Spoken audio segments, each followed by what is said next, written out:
Pembahasan pertama tentang teknologi sistem informasi manajemen atau SIM yang sering digunakan.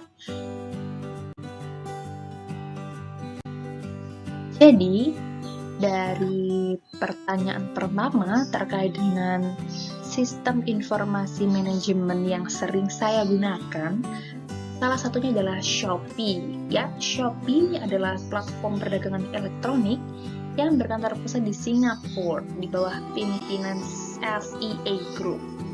Shopee ini berdiri pada tahun 2015 pertama kali di Singapura, dan sejak saat itu Shopee ini memperluas jangkauan ekspansinya ke beberapa negara seperti Malaysia, Thailand, Taiwan, Indonesia, Vietnam, dan Filipina.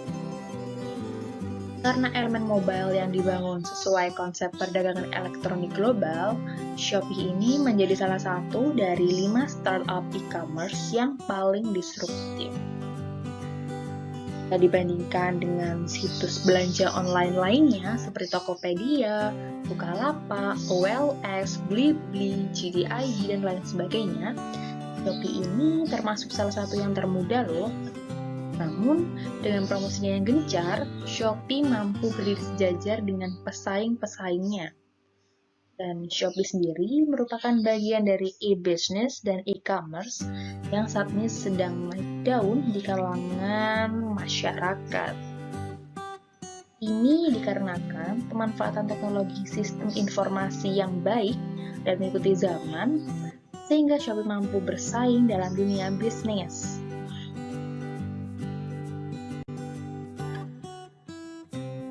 Selanjutnya, kita beralih pada pembahasan kedua tentang teknologi dalam sistem informasi manajemen atau SIM tersebut.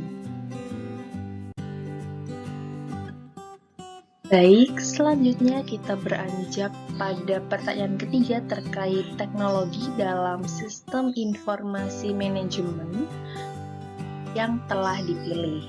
Karena di sini saya memilih Shopee, maka di sini ada 4 teknologi yang digunakan oleh Shopee.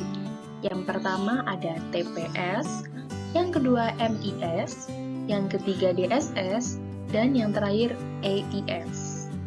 Untuk teknologi pertama, yaitu TPS atau Transaction Processing System, adalah sistem informasi yang terkomputerisasi yang dikembangkan untuk memproses data dalam jumlah besar untuk transaksi bisnis rutin seperti daftar gaji, inventarisasi, dan lain sebagainya. TPS ini berfungsi pada level organisasi yang memungkinkan organisasi bisa berinteraksi dengan lingkungan eksternalnya.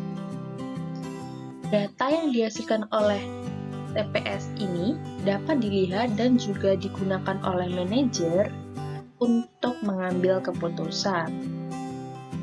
Sistem ini bekerja pada level operasional. Input pada level ini adalah berupa transaksi dan juga kejadian yang ada dalam Shopee. Proses dalam sistem ini meliputi pengurutan data, melihat data, dan juga memperbarui data. Sedangkan outputnya dari input dan juga proses tadi adalah berupa laporan detail, daftar lengkap, dan juga ringkasan. Pada studi kasus Shopee ini, yang merupakan TPS-nya adalah Customer Service sebagai resepsionis dan Customer Relation Officer. Yang kedua adalah penjual. Penjual ini juga terlibat dalam proses transaksi yang ada.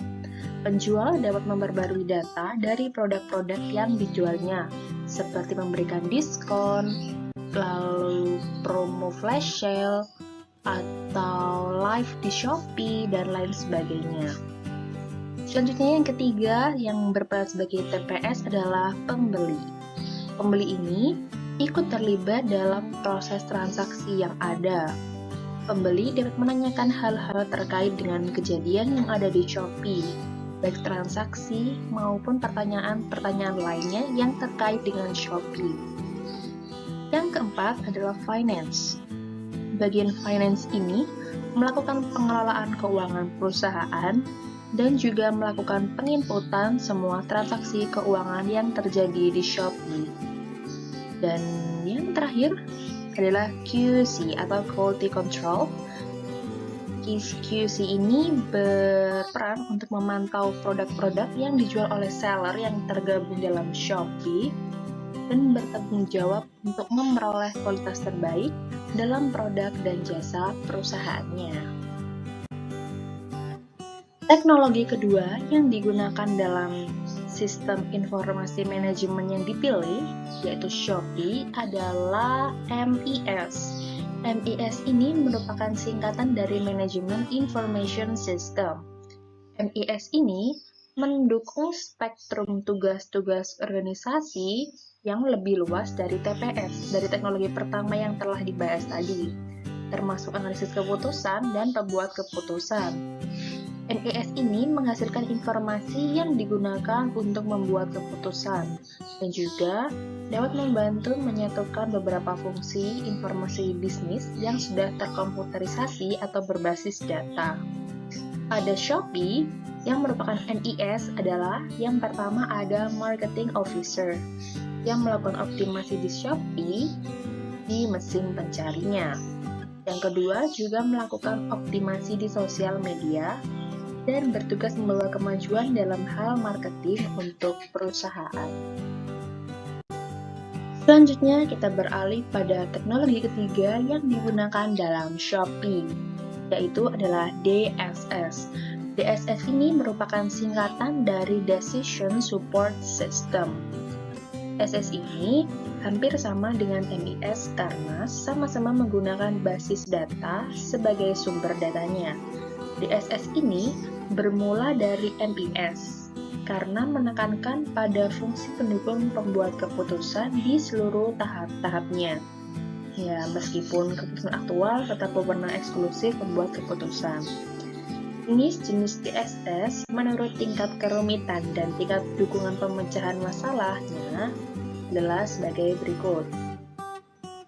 Mengambil elemen-elemen informasi, menganalisis seluruh file, menyiapkan laporan dari berbagai file, memperkirakan akibat dari keputusan, dan juga mengusulkan keputusan, serta membuat keputusan.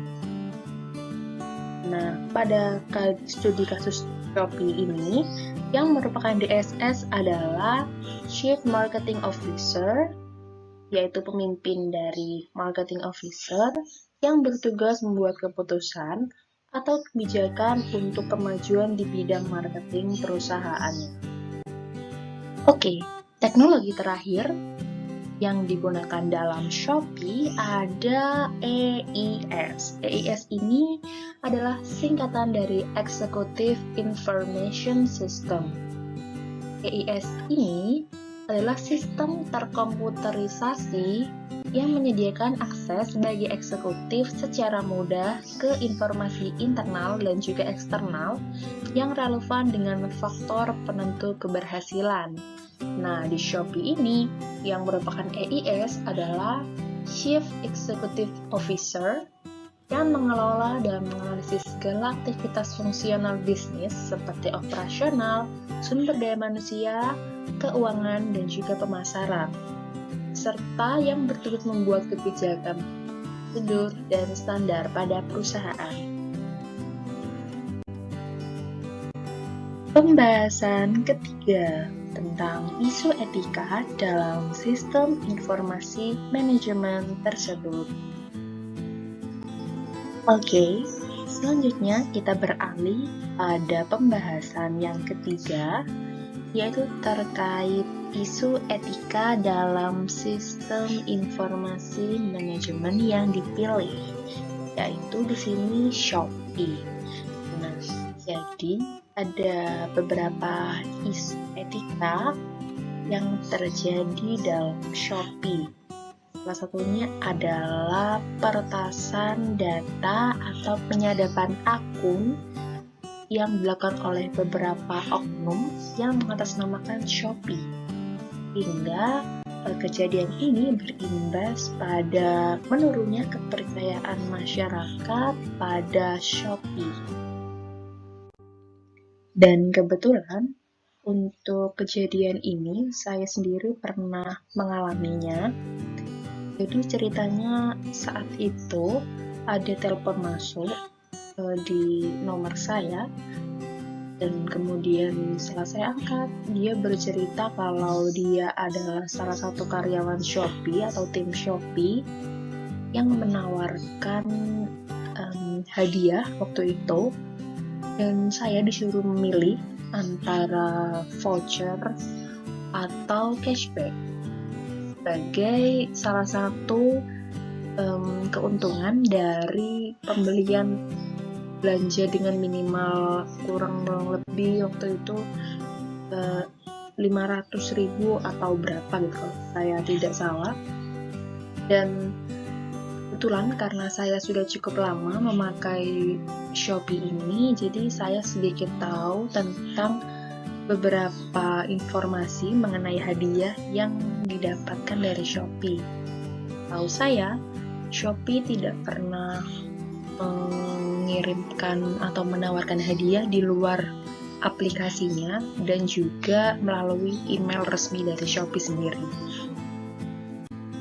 Jadi sebenarnya yang diincar oleh si pelaku ini adalah saldo di ShopeePay dari calon korbannya. Jadi ShopeePay ini adalah payment gate resmi dari Shopee, seperti layaknya GoPay yang di Gojek.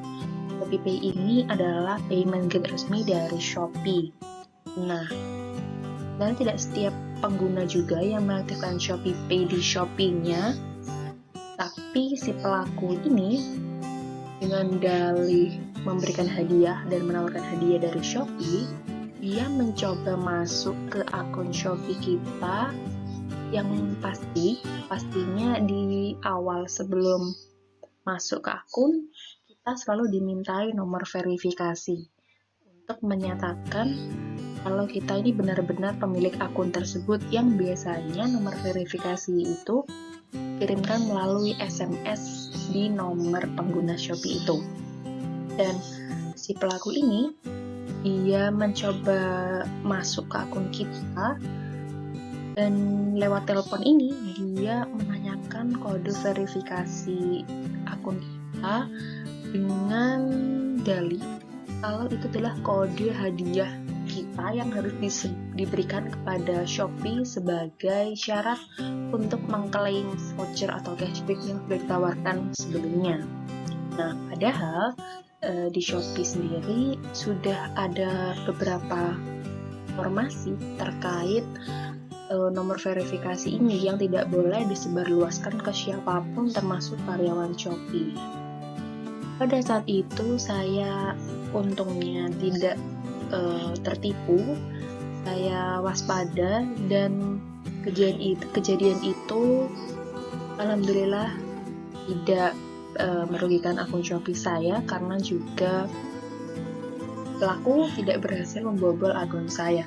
Dan kejadian ini tidak hanya terjadi sekali, namun terjadi berkali-kali pada nomor saya, pada nomor yang sama. Dan ini menunjukkan kalau saat ini banyak isu-isu terkait pembobolan data Shopee yang banyak dimanfaatkan oleh oknum-oknum kurang bertanggung jawab, yang nantinya berimbas pada turunnya nama Shopee di masyarakat. Citranya menurun karena adanya beberapa kejadian penyadapan data ini. Pembahasan terakhir terkait langkah perusahaan untuk menangani isu etika tersebut. Nah, langkah yang dilakukan oleh Shopee untuk menangani isu etika tersebut terkait dengan penyadapan data dan juga peretasan akun yang dilakukan oleh oknum-oknum di luar tanggung jawab Shopee, yaitu Shopee berkali-kali mengingatkan kepada para penggunanya untuk waspada dan hati-hati terhadap pesan yang dikirimkan di luar aplikasi Shopee dan juga email resmi dari Shopee. Informasi ini berkali-kali diberikan oleh Shopee baik melalui aplikasi Shopee, informasi dalam aplikasi secara langsung, tulis, dan juga pemberitahuan ini dikirimkan melalui email pengguna Shopee yang dikirim melalui email resmi perusahaan.